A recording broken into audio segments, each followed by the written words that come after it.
গোপালগঞ্জে জাতীয় নাগরিক পার্টি এনসিপির সমাবেশ শেষে ফিরে যাওয়ার সময় সড়ক অবরোধ করে কেন্দ্রীয় নেতাকর্মীদের গাড়িবহরে হামলা চালায় আওয়ামী লীগ ও নিষিদ্ধ ঘোষিত ছাত্রলীগের নেতাকর্মীরা।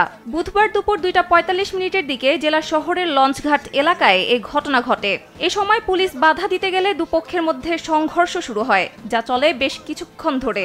পরিস্থিতি সামাল দিতে পুলিশ ও সেনাবাহিনীকে রাবার বুলেট ও টিয়ার শেল ছুটতে দেখা গেছে।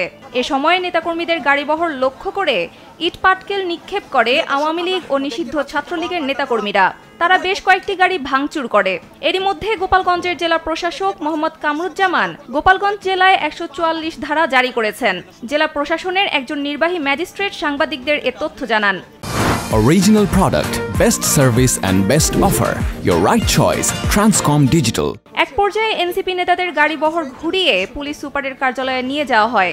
গাড়ি থেকে নামিয়ে এনসিপি নেতাদের পুলিশ সুপারের দপ্তরে নিয়ে যাওয়া হয়েছে।